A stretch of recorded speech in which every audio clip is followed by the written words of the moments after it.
Thank you very much, Your Excellency. Our next question comes to President Mahama. Bienvenue. Merci beaucoup. Thank you, Excellency. You're welcome. Next question is to President Mahama. Earlier, Vice President Mpango cautioned, and very wisely so, about the need for debt sustainability. And Ghana in particular seems to have done very well in restructuring its high levels of public debt. But since you've come into office, what specifically are you doing to return Ghana to a much more acceptable and sustainable debt path? Yeah, thank you very much. Well, it's history. Everybody knows now that Ghana defaulted on its debt. We engaged in a painful debt exchange program to restructure our debts and to bring debt to GDP to a range of about 55 to 58% by 2028. The debt restructuring was concluded early this year with our bilateral creditors, and therefore it brought, one, the quantum of debt down, that's the size, but it also stretched out the repayment of the debt. That brought us down to about 75, 76% debt to GDP. Since then, we're left with just 3% of the debt.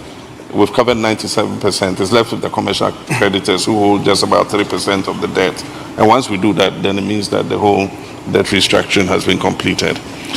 But like I said when I spoke at first, I said we need to put any credit that we take or any debt that we take into the most productive parts of our economy in providing infrastructure so that you can have a rate of return on debt. You must do smart borrowing, taking debt where you can create debt escrows so that the income for which you invested the credit can go to repay. For instance, expressways that are tolled where the toll revenues are escrowed so that they go to pay the expressway in 25 years or so. I think that these are the kinds of things that we should do. There are many examples. For instance, we built a first-class port, and that again did not sit on our public debt.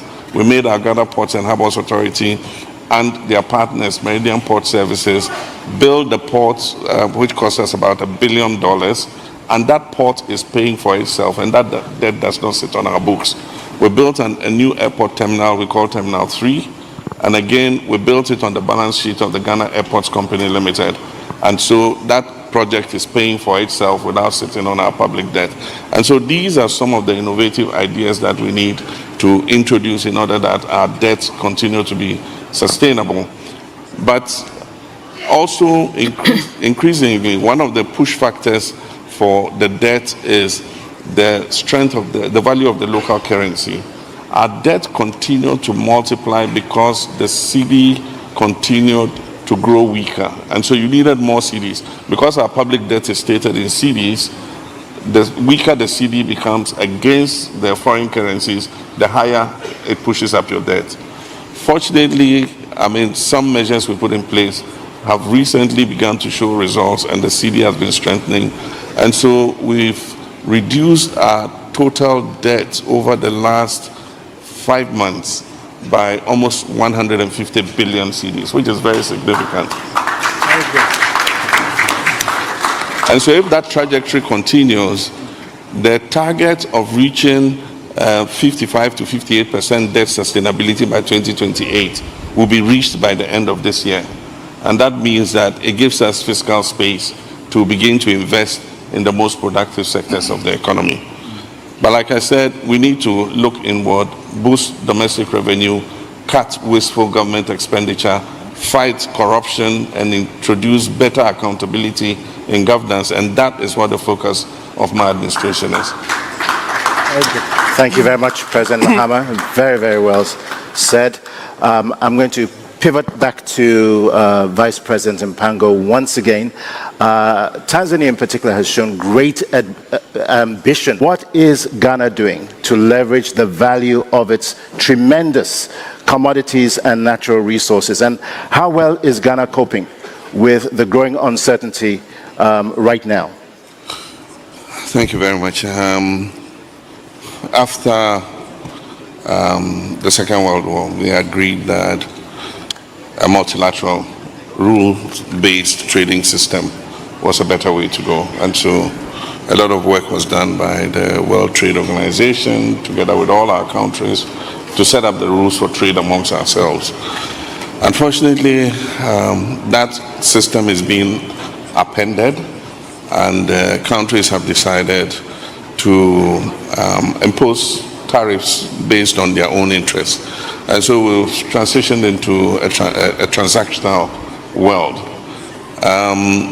It sends a signal to Africa that we need to pull ourselves out by our bootstraps, because there's not going to be a free dinner anywhere. And that means that we must, one, mobilize more revenue locally. And I mean, with the assistance of the African Development Bank, I think that we're doing quite fine. But domestically, we must mobilize revenue locally. We must add value to our products, and we must get a better share for the natural resource endowment that God has given us. And so I believe that is a signal to all of us to look inward and see how we can trade more amongst ourselves. Happily, we have the protocol on the African Continental Free Trade Area, which the majority of African nations have ratified. And so what it means is that we have the opportunity to be able to trade amongst ourselves. And I'm happy that the African Development Bank and other partners have focused on investing in the trade infrastructure amongst ourselves. It's not enough to just have a protocol on continental free trade. In Ghana, we have expanded our port, and it's become a hub for receiving some of the biggest ships into our port, because we have a deep draft of almost 16 meters. And so once we receive containers bound for any country from Namibia, Angola, Cameroon, all the way to Dakar, we can redistribute. And that means that we can also distribute any products that we have to export to all these other ports. And so that's positioning ourselves to be able to trade more with our colleague African countries. Thank you very much, President Mahama. But let's also talk about value addition. Everyone in this room likes chocolate. I believe everybody does.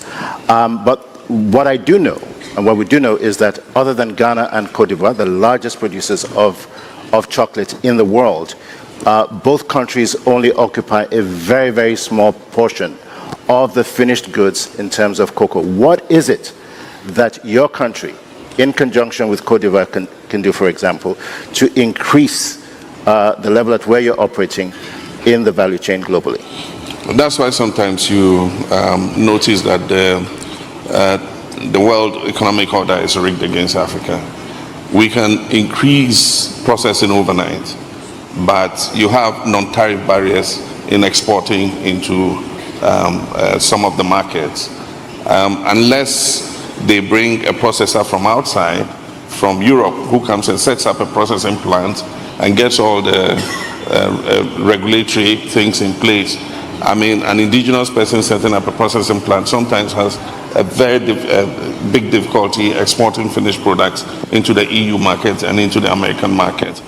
But I must say that we've made progress from a low of about 25% processed cocoa. Ghana has risen to about 40%, and I know Cote d'Ivoire is ahead of us. Cote d'Ivoire has done 50%, which is comfortable. And so 50% of Cote d'Ivoire's cocoa is processed domestically. Ghana is at 40%. We hope that over the next 4 or 5 years, we'll reach the stage of Cote d'Ivoire at 50% and push even further. Thank you very much, President Mahama.